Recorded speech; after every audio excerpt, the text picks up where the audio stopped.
مين حضرتك؟ أيوة. طيب زي الفل.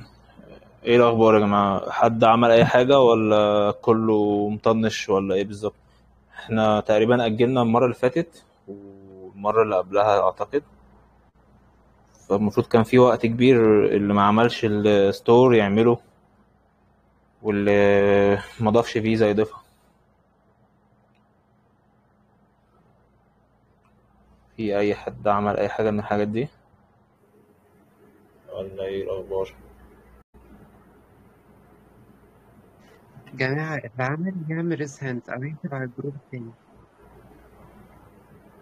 ايمان، استاذه ايمان، تمام. مين تاني؟ انا تقريبا في ناس جديده موجوده. دكتورة نعمة كانت قايلة إن هي عملت تقريبا أو هتعمل، مش فاكر بالظبط. أيوه، تمام،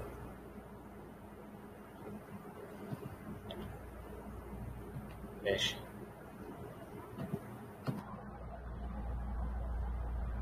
طيب، إحنا المفروض النهاردة هنشرح تيك توك ونشتغل عليه زي الفيسبوك والبيكسل بتاع الفيسبوك برضو على نفس الموقع بتاعنا اللي احنا عاملينه اللي هو على ايزي اوردر. تمام.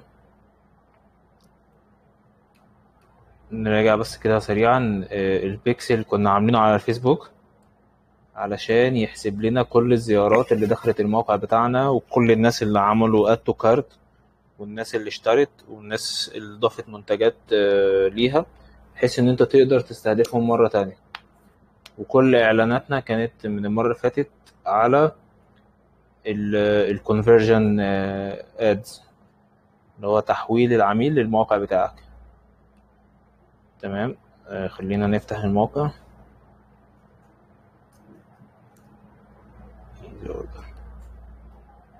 انا هشير معاكم السكرين.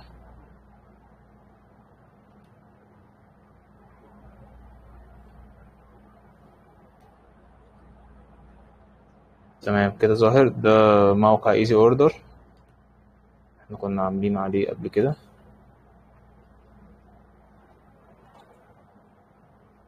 والله حتى انا انشغلت الفترة اللي فاتت وما ما تابعتش الاوردرات اللي كانت جاية ووقفت الاعلانات.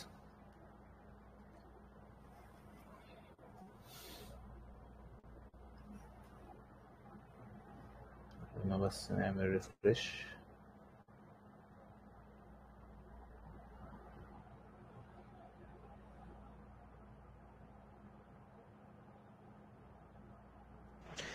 جماعة معلش، عايز أنوه عن حاجة بسيطة. في جروب تاني باسم الجروب ده تمام بس مفتوح، فلو حد عايز إن هو يتكلم يبقى يكتب عليه. ماشي، على الأقل ممكن عشان أبقى أفتح المايك، لأن أنا الاتنين الظاهرين قدامي مش عارف هم عايزين يتكلموا ولا هم رافعين إيديهم عشان عملوا التاسك اللي قبل كده. هحط اللينك بتاعه على الجروب الحالي.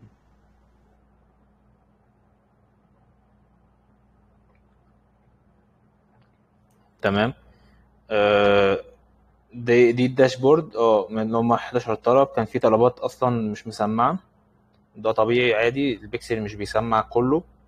في حاجة تانية اسمها بيكسل اي بي اي، دي بنبقى نشرحها بعدين. بالمناسبة المفروض ان دي اخر سيشن.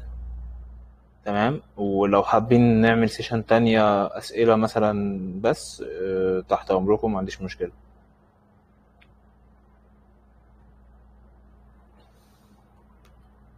طيب. احنا كان انا هتدخل بقى على تيك توك.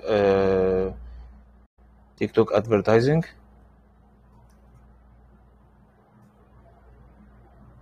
تيك توك ادز.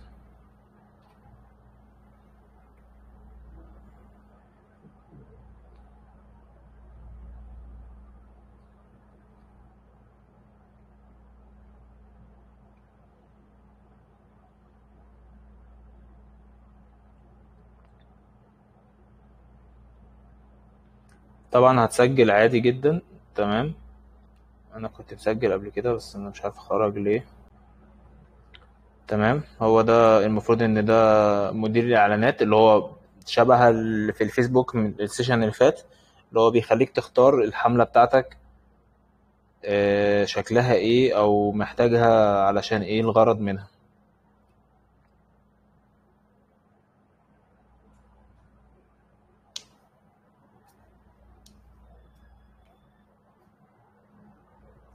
تمام. احنا بس الاول عايزين نسطب بيكسل. انا برضو كنت مسطب بيكسل قبل كده برضو، بس هوريكم ازاي بيتسطب.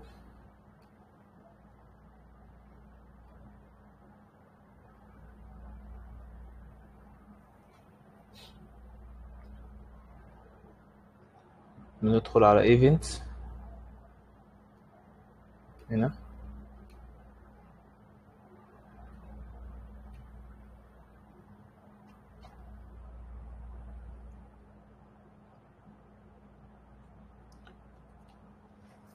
هنا زي الفيسبوك بالظبط. لو انت عندك ابلكيشن البيكسل تتبع ابلكيشن او اوفلاين، احنا هنختار ويب ايفنتس. تمام، عشان هو موقع الكتروني. طيب انا كنت مسطب هنا على يوكان، مره ايفنت، مره بيكسل على يوكان، ومره بيكسل على وورد بريس. ممكن نعمل كرييت سيت اب.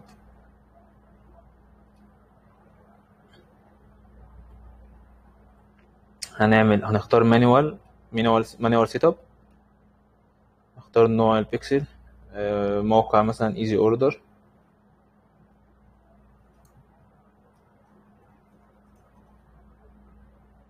تمام، نكست.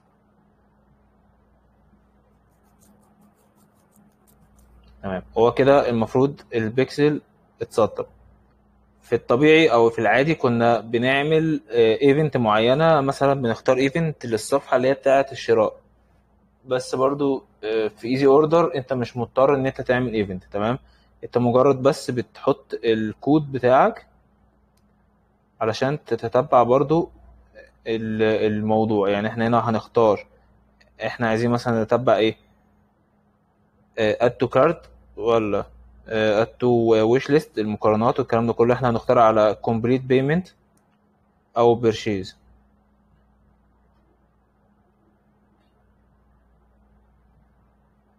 كومبليت بيمنت مثلا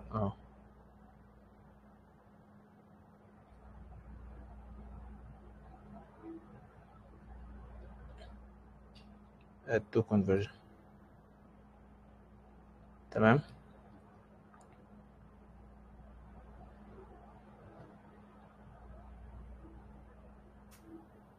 طيب نفس الكلام برضو اللي كنا بنعمله، تختار الحاجات او التصنيفات اللي انت محتاجها،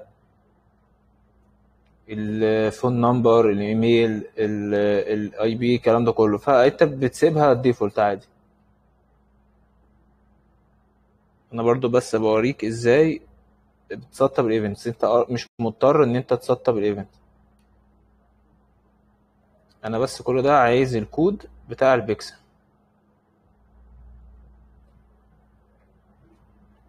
تمام، ادي الكود اهو. اي دي ده هتاخده كوبي.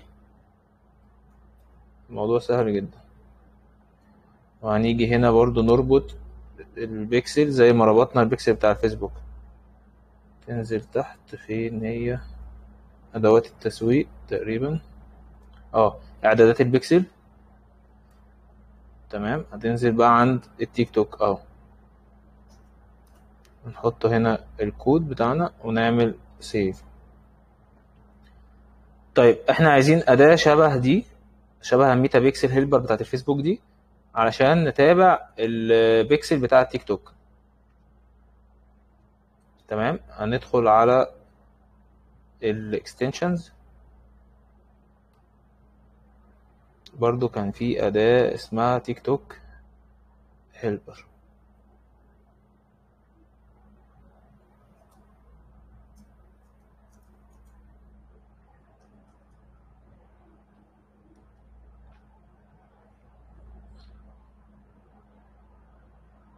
تيك توك بيكسل هيلبر.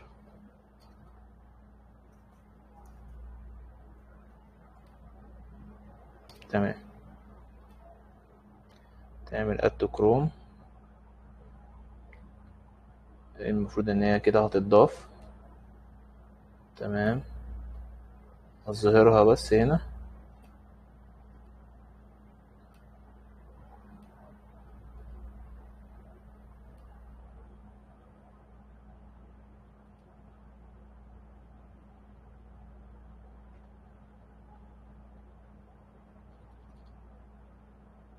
نجرب ندخل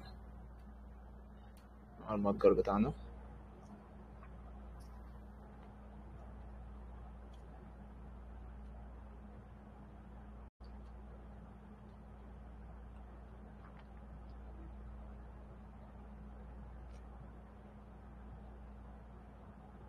تمام، اشتغلت اهي. في بيج فيو نجرب نعمل، نحط مثلا المنتج ده. ادي هنا عملية شراء.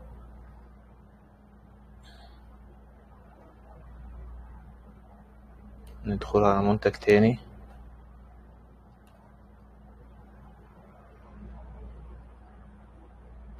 وان بيكسل فاوند. نجرب ننزل في الصفحة.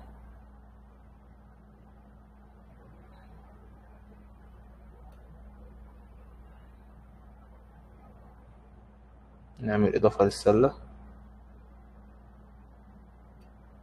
نشوف سماعات اهو اد تو كارت. دخل على المنتج اللي هو باكج رجالي، لا اسمه عندي كده. تمام،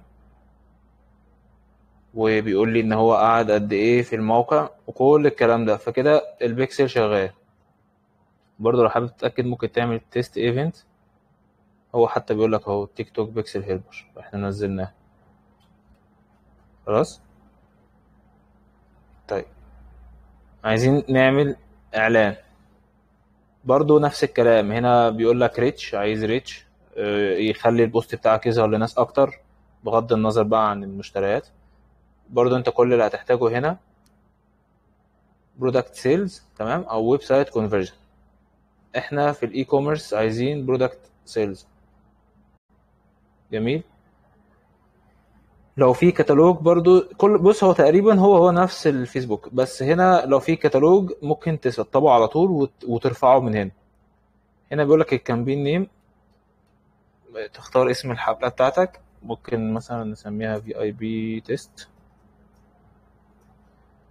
تمام.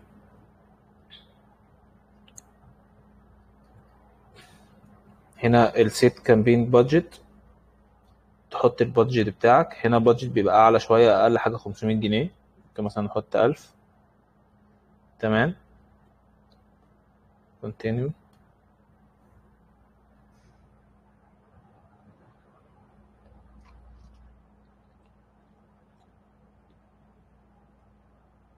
برضو الاد جروب ممكن تسمي في اي بي تيست. ماشي خلاص. هنا بيقول لك ارفع الفيديو بتاعك، فيديو شوبينج، برودكت سورس ديتيلز لو في كتالوج. عايزين نيجي عند البيكسل، بس هو فين اهو. بيقول لك اختار البيكسل بتاعك اهو، اكتف الايزي اوردر اللي احنا عملناه. تمام، انت عايز الايفنت بتاعك يسمع لما ايه يحصل فيو كونتنت. لا انا مش عايز فيو كونتنت، انا عايز لما حد يشتري. يعني ندخل هنا عند البيكسلز تاني. فين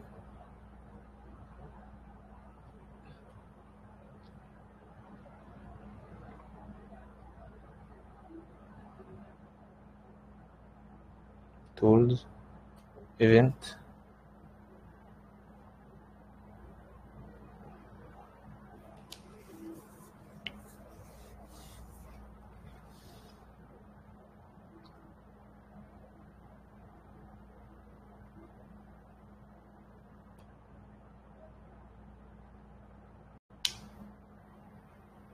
ندخل على ايزي اوردر اللي احنا كنا عاملينه. بص ده مثلا يو كان، لو دخلنا عليه ده موقع يو كان، ده زي ايزي اوردر كده برضو، نفس الفكرة ان انت بترفع عليه منتجاتك والكلام ده كله. تعال نشوف الايفنت بتاعنا. سيتنج،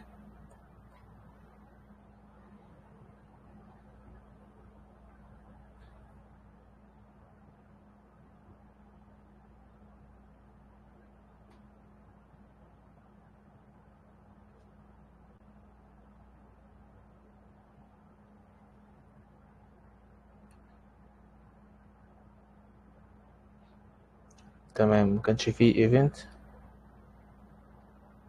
نرجع تاني على ايزي اوردر اللي احنا عاملينه عشان ما نتلخبطش. باك ايزي اوردر،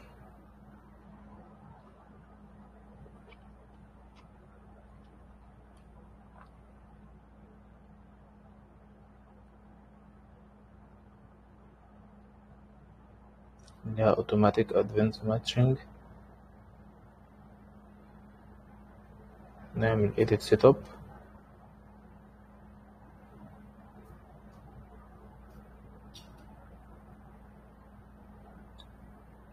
نعمل add event، ادي view content اهو. ممكن نعمل create، نسميه مثلا purchase.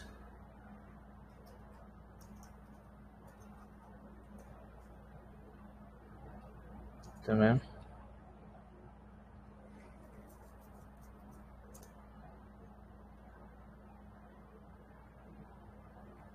confirm.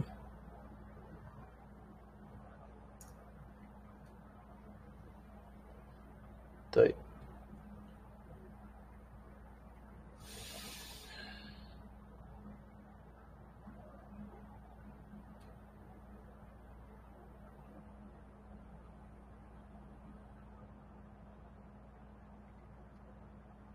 كده انا المفروض حطيتها في الكونفرجن، تمام، في الاعلانات الكونفرجن.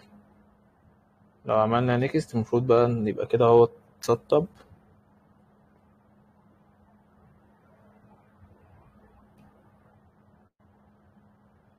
احنا عايزين البرشيز، نختار البرشيز وبعد كده نعمل نيكست فينيش.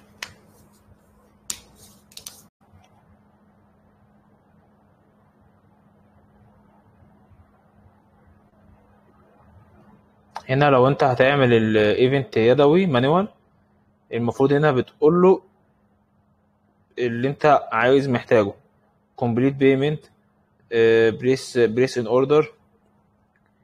كان في هنا الكومبليت، تمام، هي فين اهي complete payment. جميل، وتختار اللينك اللي هو عايزه اول ما يوصل له العميل يسمع عندك. بس كل الكلام ده انت مش محتاجه في ايزي اوردر. تمام، احنا كنا فين بس هنا. تمام خلاص كده المفروض دي خلصت. نعمل ريفرش عشان تظهر لنا.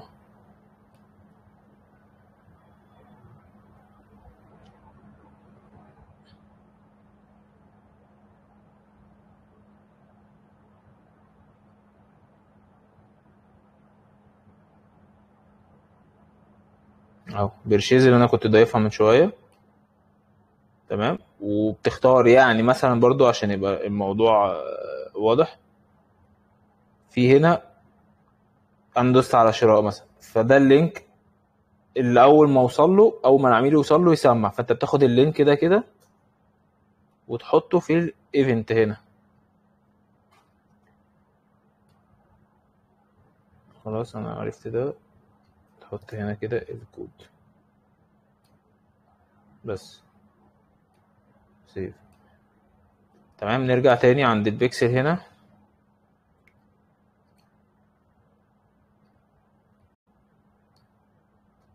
نعمل ريفرش، كريت نيو، مسمعش لسه.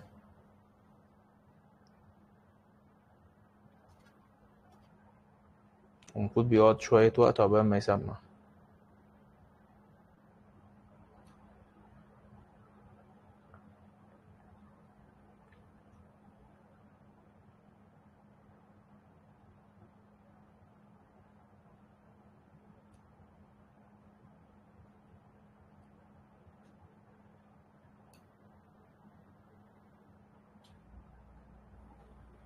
في حد بعت رسالة.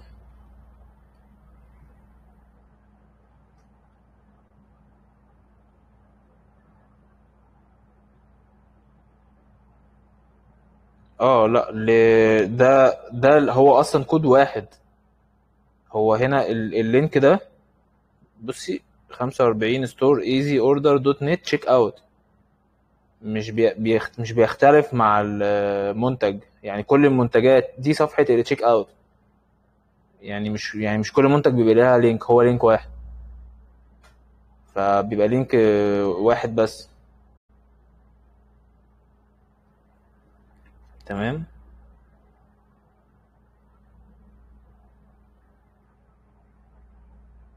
يورال تراك اهو، انا محطتهوش هنا. لا خلاص تمام.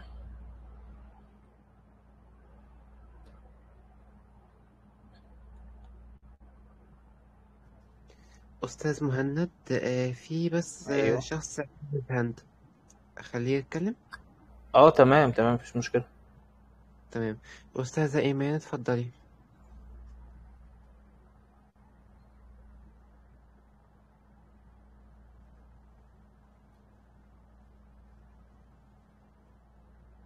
حضرتك أستاذ أنا إيمان. كنت بس بسأل على الكود اللي انت ضفته وحضرتك جاوبتني خلاص. طيب تمام.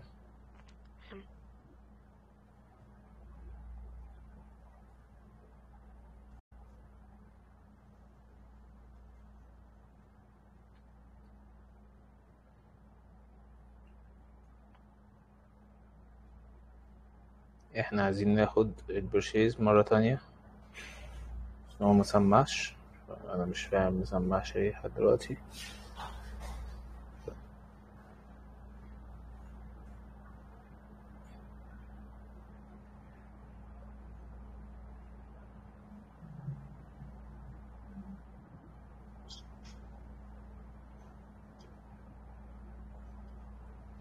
ادي البرشيز اهو.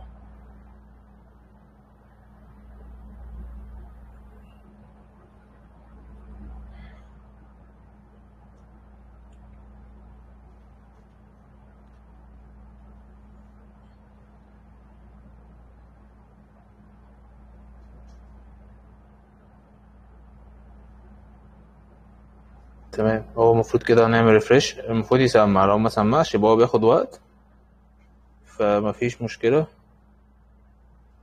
نبقى نضيفها. يعني المفروض هنا لما تيجي تختار البيكسل بتاعك يظهر لك هنا الايفنت اللي انت محتاجه. يعني هنا place an order. you can مثلا كنت عامله place an order برضو. تمام. easy order هنا view content. طيب انا هعمل بس اكمل معاكم الاعلان، بعد كده هرجع تاني اشوفها سمعت ولا لا. تمام. الخطوه اللي بعد كده البليسمنت. انت ممكن تختارها اوتوماتيك او تختار سيلكت بليسمنت. فغالبا بنختار السيلكت دي ونشيل نخلي تيك توك بس قصدي. تمام. هو اللي شغال يظهر عليه الاعلان. تمام. ده الاودينس عادي جدا برضو، انت بتارجت العملاء بتوعك. اهو ريتارجت اودينس.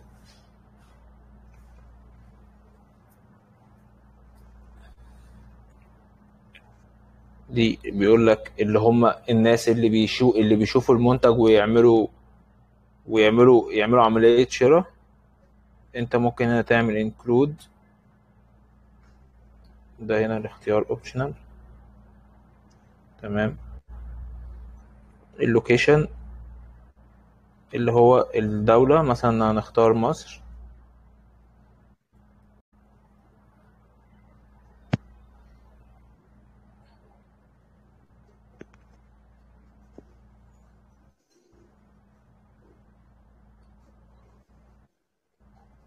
طيب ولازم الأول أختار المنتج.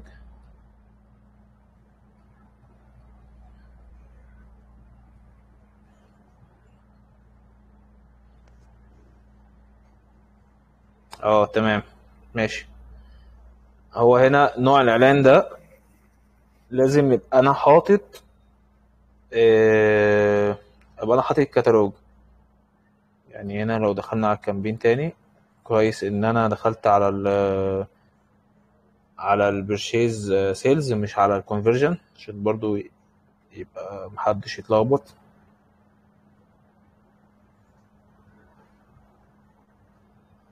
احنا هندخل هنا تاني على الادز مانجر،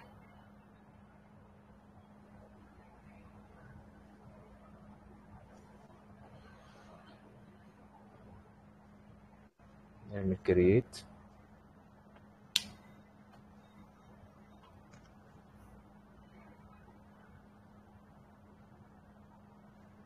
ويب كونفرجن. المفروض كنت اخترت ويب كونفرجن دي اصلا علشان انا ما عنديش كتالوج. تمام، برضو هنمشي نفس النظام. هتكتب هنا اسم الحملة، وتختار هنا البيكسل، ايزي اوردر، سيلكت ايفنت،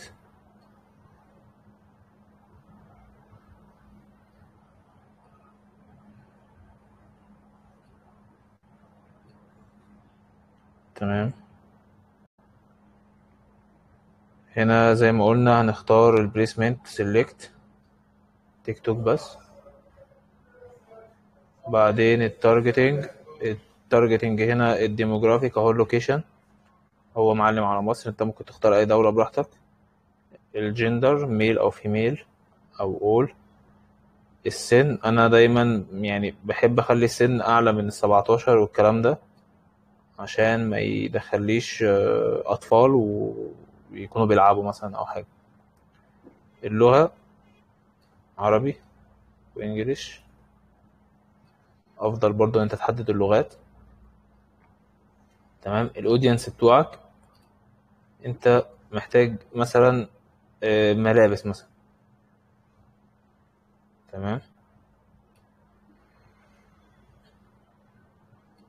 اختار مثلا كلوز.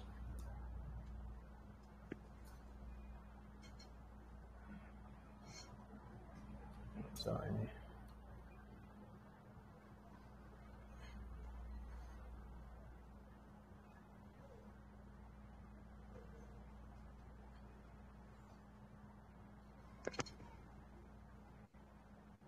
نعمل كرييت نيو.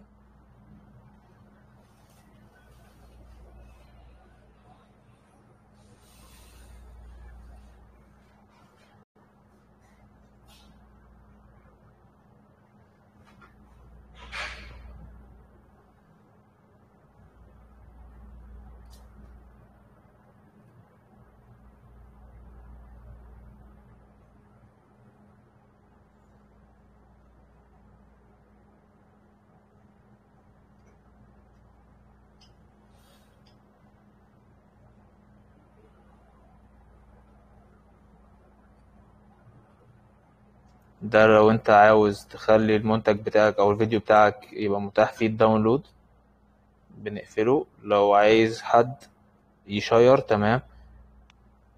لو عايز حد يكتب كومنتات بتسيبها مفتوحة، لو مش عايز بتقفلها.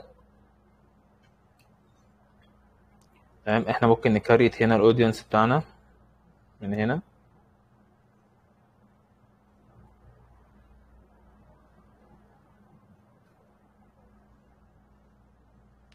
فين الويب سايت اهو. ممكن نخلي الاسم ده بالشيء زي ما كنا عايزين.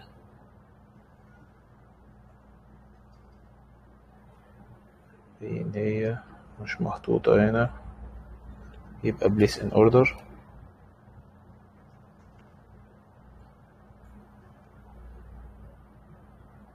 ممكن هنا نختار كلوز، نسمي الاودينس بتاعنا اللي هما ملابس. تمام. نختار البيكسل بتاعنا ايزي اوردر confirm.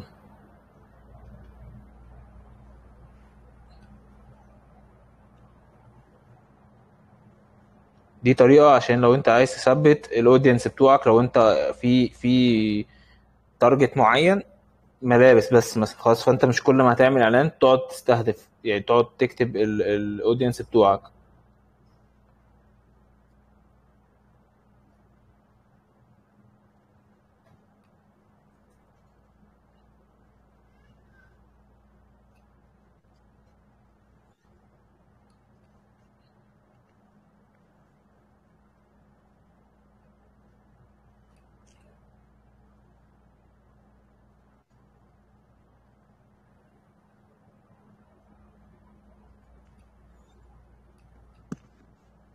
نعمل ريفريش هنا.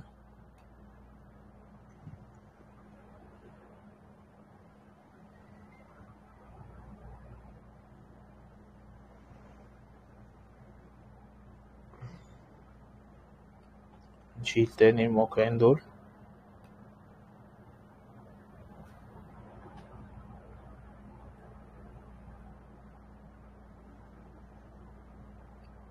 اختار السن، لغة انجليزي عربي،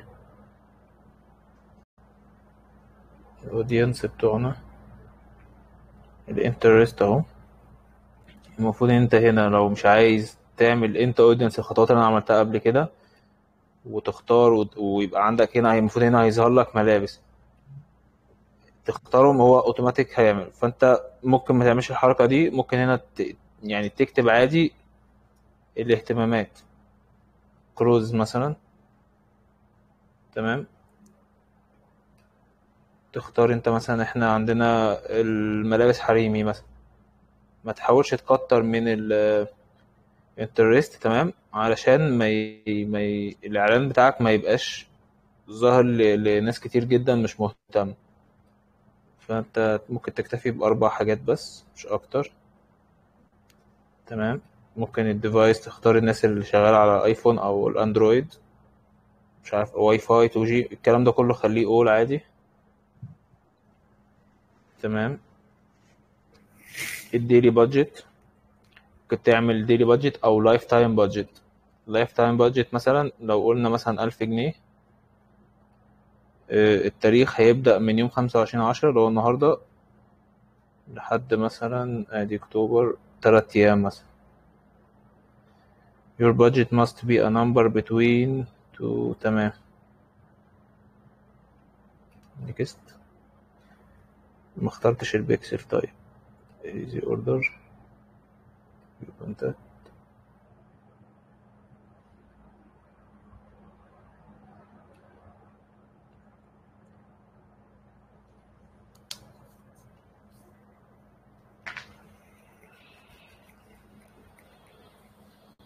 تمام، ده بقى اسم الاعلان برضو الاد. هنا بقى بتختار الكرييتيف بتاعك. لو انت عايز تستخدم اكونت موجود بتختار دي، بتعلم على دي وتدخل الاكونت بتاعك. لو لا هتشيلها كده عادي، هتعمل create new custom. تمام، نختار مثلا انا عايز اعمل مثلا 45 store. جميل، create. فخلاص هيظهر للناس ان اليوزر ده اسمه كده. جميل،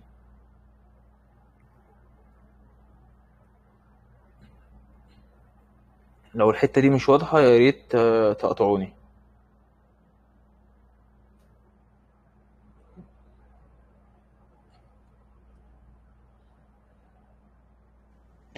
جماعة اللي مش فاهم حاجة يعمل ريز هاند بسرعة،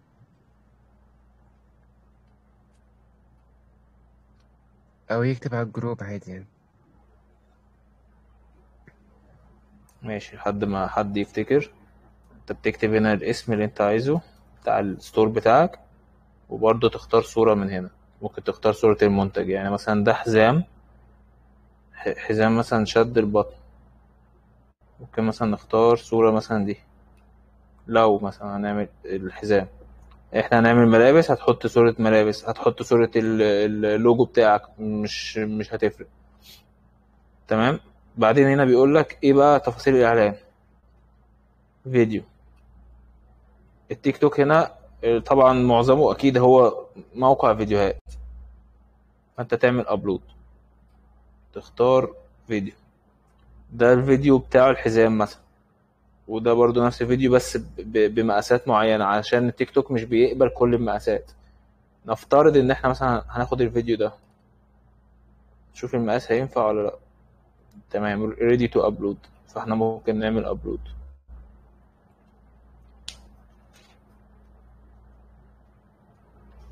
لو تقريبا المقاس بتاعه مش مظبوط هيديك رسالة يقولك ان المقاس بتاعه مش مطابق لمقاسات الفيديو بتاعت التيك توك، فانت بتضطر تغير مقاساته باي ابلكيشن بقى او اي برنامج بتاع تعديل فيديوهات، او كانفا تقريبا بيعمل الكلام ده. هو بيحمل. تمام.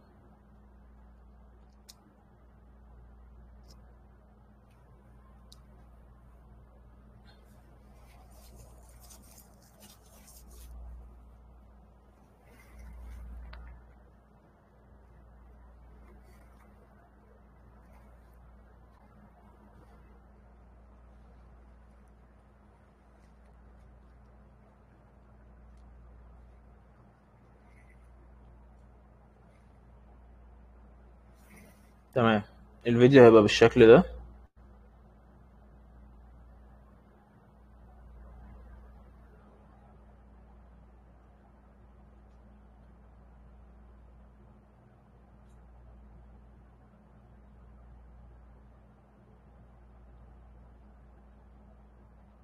هو بيقول لك هيبقى بالشكل ده كده. تمام. ممكن تعمل هنا edit. لا مش edit للنيم، احنا ممكن نعمل edit للفيديو نفسه ونكتب عليه. بس الاول احنا ممكن نكتب هنا مثلا حزام شد البطن،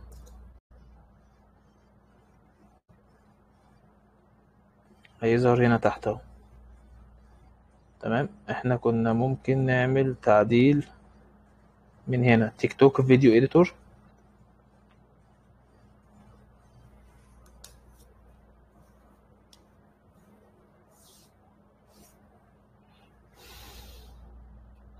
انت تقدر بقى هنا هو اعطيك زي برنامج تقدر تعدل على الفيديو وتكتب عليه وتعمل اللي انت عايزه. يعني ممكن نعمل تكست مثلا كتابة، اختار مثلا اللون ده، نعمل اد من هنا كده،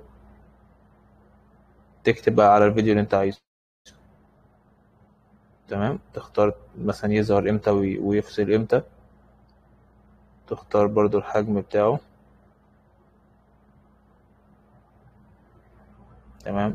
عادي زي الوورد كده، ده حجم مقاس الكتابة. ماشي. معلش بقى انا نزلت فيديو المنتج اصلا وانا كنت بقول لكم ملابس، بس اللي لقيته في طريقي يعني. خلاص. كول تو اكشن، عايز ايه يظهر للناس عشان تدوس عليه ويدخل على الموقع بتاعك. هنا دايناميك او ستاندرد. لو دوسنا ستاندرد، شوب ناو، عندك ليرن مور، داونلود لو ابلكيشن، ساين اب. في عندك شوب ناو تقريبا، في حاجة تاني نفس المعنى اوردر ناو.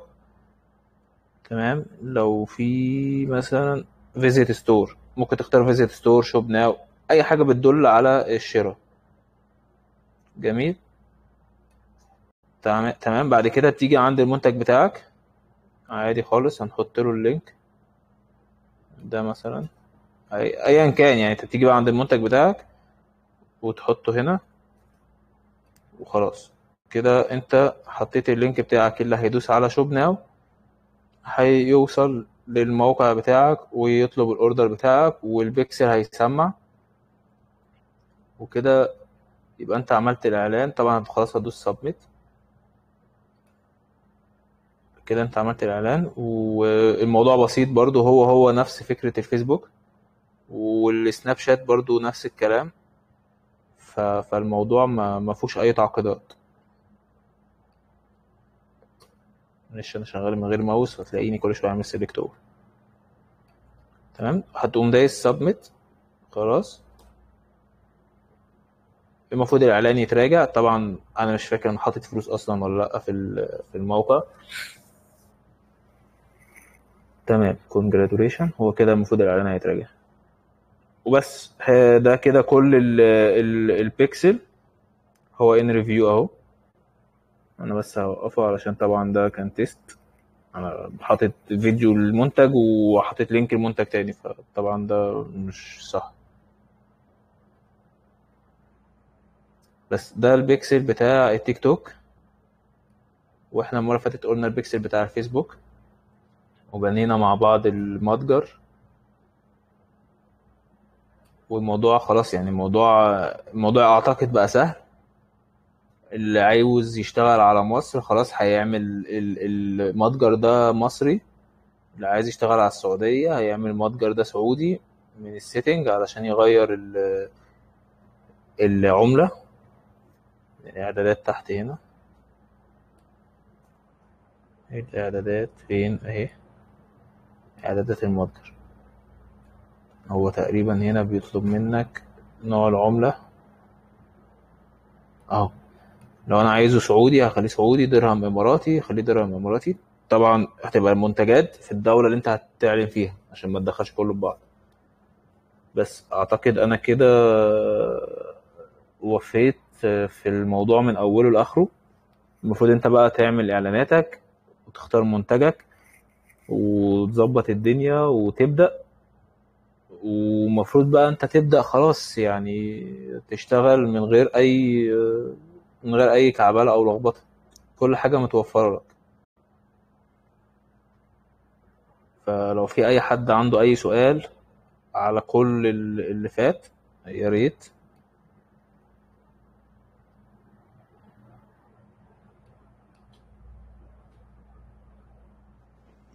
تمام أستاذة إيمان، اتفضلي.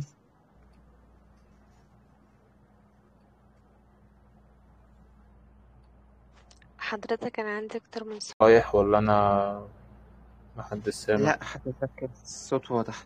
أستاذة إيمان، حضرتك كنت طيب، بتسألي، هفتح لك المايك عشان تكملي سؤالك.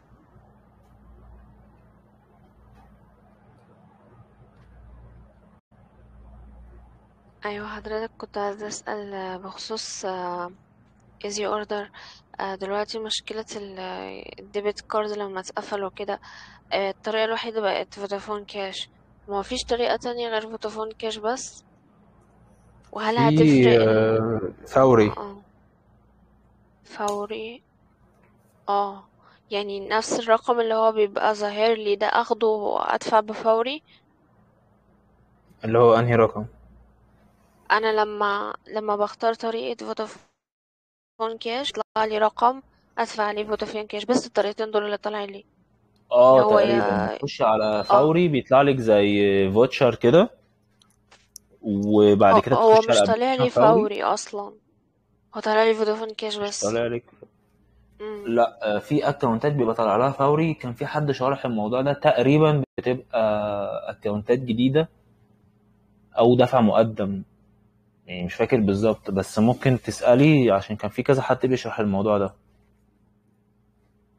انا كان عامله حساب جديد. انا واقف معايا اصلا الستور بتاعي على موضوع الدفع ده. حتى لما دفعت شحنت، لازم تدفع.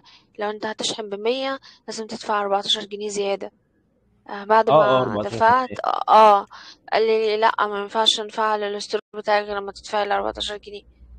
ف... انت فالموضوع بتتكلمي على بقى. ايه؟ على الستور بتاع ايزي اوردر ولا على اه بتكلم عن الممول ايزي ذات نفسه على اوردر. الفيسبوك؟ لا لا، بتكلم لا، عن ايزي ايزي اوردر انت اوردر. بتدفعي بالفيزا عادي لو معاكي فيزا. ما هو الفيزا، الديبت كارد لما انا استخدمت الفيزا رفضها. اترفضت؟ طب اه فودافون كاش بتدفعي على الرقم اللي هو مطلعه، بيبقى في ايوه رقم ايوه، كده. ما انا كنت بسأل حضرتك، هو بس دي في طريقة اه فودافون كاش بس اللي موجودة. بتت... اه بتدفعي وبتكلميهم هنا في الشات. ايوه انا كلمتهم فعلا. طيب بالنسبة للي هو السيستم، عندنا دلوقتي التاجر وجامايكا، صح؟ في غيرهم كمان؟ لان انا لحد دلوقتي اللي قدرت اوصل لهم هو تاجر وجامايكا، اما في التالت كده بس قال لازم يكون تحط رابط الستور او حاجة، وانا كنت انجزني لسه ما في خلصتها. انجزني برضه. انجزني. انجزني. طب هو افضلهم ايه؟ يعني أنا سمعت في هو مشاكل مفيش في التاجر افضل. شوية. بصي، هو موضوع الاوبريشن ده بيبقى في كل الافiliates بيبقى فيه مشاكل، لان في ناس بتطلب وتطنش، في ناس بتكنسل، في يعني بيبقى كده، مم. فاللي هو بيبقى فيه، لكن هو كلهم وتقريبا اغلبهم شغالين مع نفس شركات الشحن. بتكلم عن المنتجات نفسها، يعني ان يكون في منتجات. انا شايفة مثلا جامايكا افضل في من تاجر في المنتجات، عنده منتجات اكتر وانواع اكتر وكده من تاجر. حسيت تاجر محدود مع انه هو موجود في السعودية ومصر. والله دي انا ما اقدرش افيدك فيها، يعني ممكن يكون حد شايف منتجات كويسة بالنسبة له، ممكن حد تاني يكون شايف لا منتجات قليلة. فاهماني؟ مم. فده بيبقى على فاهمة. حسب تجربتك، بس انت مش هتحتاجي لو انت في الاول خالص، انت محتاجة بس اه. تتعلمي تعملي تيست. مهم. وحتى لو هتجيبي بس تمن الاعلانات في الاول لحد ما تبدأي ويعني تبقي كويسة في الموضوع، تبدأي تشوفي افيليت تانية يعني. حتى لو هتشتغلي رسائل مش لازم كونفرجن، حتى لو هتشتغلي كونفرجن وتحطي منتجات انت يدوي بايدك، والاوردر اللي يجيلك ترفعيه في السيستم. فاهمة حضرتك. طب بالنسبة بس لطريقة الدفع في الإعلانات وكده، في والله والتيك بعد ما توك، كل حاجة بتبقى وقفت، بإيه؟ حاليا اللي شغال دلوقتي يا اما فيزا كريدت، او بره مصر، اه. او فوري. فوري. مهم. اه يعني حاليا تقريبا فوري اللي شغالة.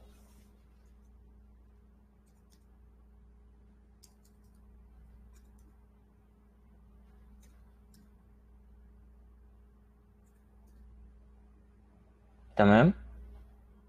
طيب أنا دلوقتي لو عاوزة أبدأ أحط منتجات، هل أنا هحط منتجات من نفس القسم؟ يعني أبدأ بمنتجات زي بعض، يعني لبس كله كده، ولا أنوع؟ يعني لا أستخدم أخد براحتك انت، منتجات هو بس الافضل ان مثلا تبقي شغاله على نيتش معين، نيتش اللي هو ملابس، يبقى مثلا المتجر بتاعك كله ملابس. ادوات منزليه يبقى كله ادوات منزليه.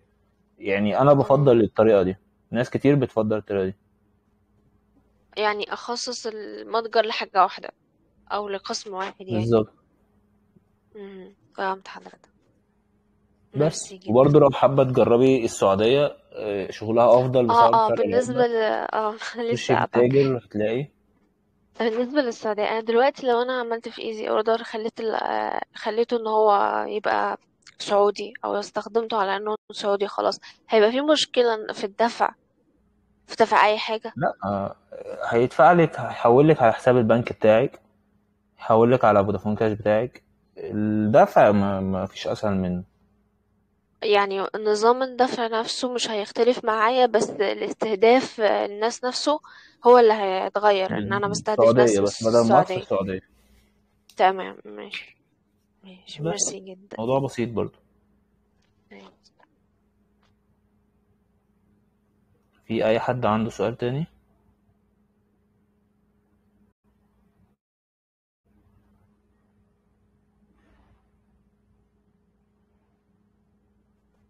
أي حد عنده سؤال تاني؟ هما كانوا بيسألوا حضرتك في سناب شات، هناخد سناب شات ولا احنا بس هناخد تيك توك؟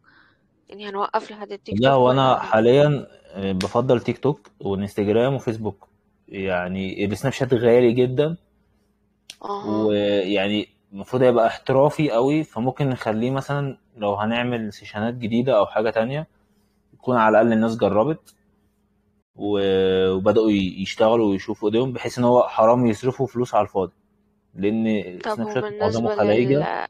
للانستجرام، احنا لا ما الانستجرام خدناش. هو الفيسبوك، انا شرحته المره اللي فاتت. بس بدل ما يعني تختاري اوكي. بدل ما تختاري فيسبوك تختاري انستجرام. لو عاوزة في نفس ترفعي البوست الفيسبوك على شفت. انستجرام، هتربطي عادي انستجرام بالفيسبوك وتختاري برضو نفس الكلام. هي ينزل هنا الداشبورد وهنا واحدة. الإعلان شفت. الداشبورد واحدة.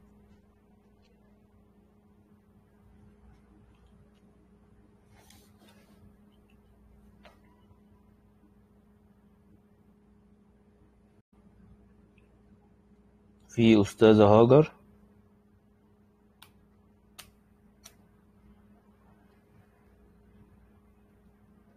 أستاذة هاجر، حضرتك حابة تسألي أي سؤال؟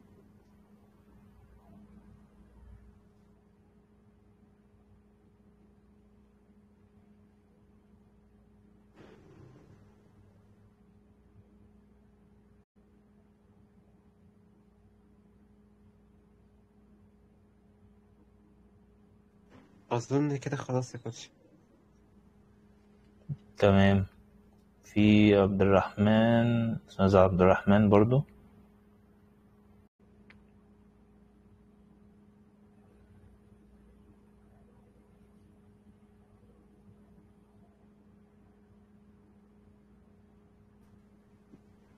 تمام، أستاذ عبد الرحمن الأول، بعد كده أستاذ هاجر. أستاذ عبد الرحمن اتفضل.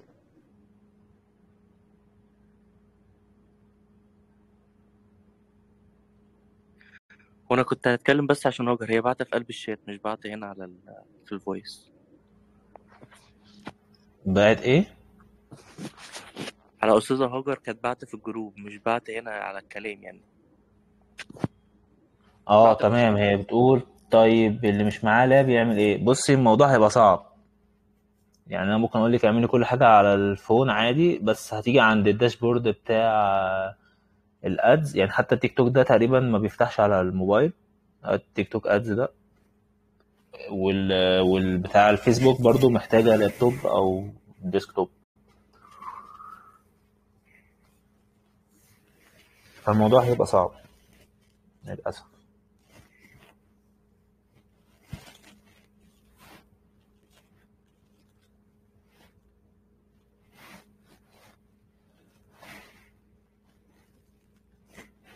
تمام، في حد تاني غير أستاذ هاجر؟ أستاذ هاجر، أنا هفتح المايك لو حضرتك حابة تسألي.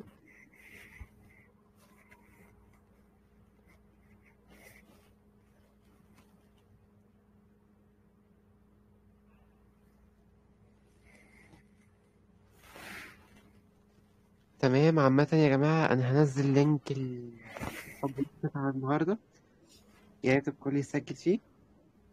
بما إن النهاردة آخر سيشن بإذن الله، هتلاقوا إن في سؤال عايزين سيشن إضافية أو لأ، مثلا تكون أسئلة.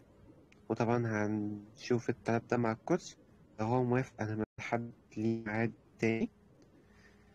وبس بالنسبة لباقي الجروب كده هنبقى نعمل بكرة فوت، عشان برضو لو حابين يشاركوا برأيهم وكده بس. وإن شاء الله بالنسبة للنتيجة هتكون قصدي الشهادة بتاع حضراتكم هتكون في خلال أسبوع أو أقل من كده كمان، لحد بس ما نعمل حصر بالنسبة لنسب الحضور بتاعتكم، مين حضر أكتر وكده.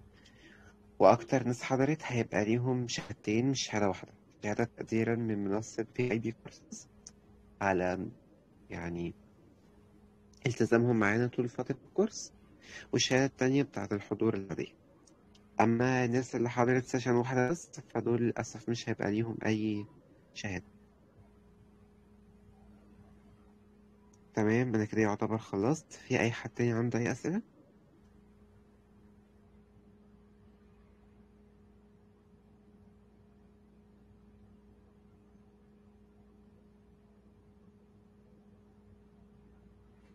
تمام يا استاذ محمد، انا حابب اشكرك برضو على مجهودك معانا وتعبك.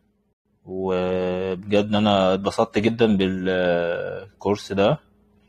وان شاء الله لو الفوت كويس والدنيا تمام ممكن نظبط كورس تاني، وان شاء الله خير. هتفق مع حضرتك برضو. أنا سعيد جدا جدا شغلي مع حضرتك بجد، والله من أكتر الكورسات شكرا. اللي أنا انبسطت فيها وارتحت كمان فيها مع التعامل مع الله يخليك. الانستراكتور. الله يخليك حبيبي، بس حبيبي استاذ محمد. شكرا لحضرتك، وإن شاء الله الفوت يكون كويس ونتقابل في شكرا الفرصة التانية بإذن الله. بإذن الله. بإذن الله. مع السلامة. تمام تمام، أنا هنزل لكم لينك الفورم أهو، وبعد كده هيفضل لمدة 20 دقيقة، بعد كده نفتح. مع السلامة، شرفت جدا معرفتكم.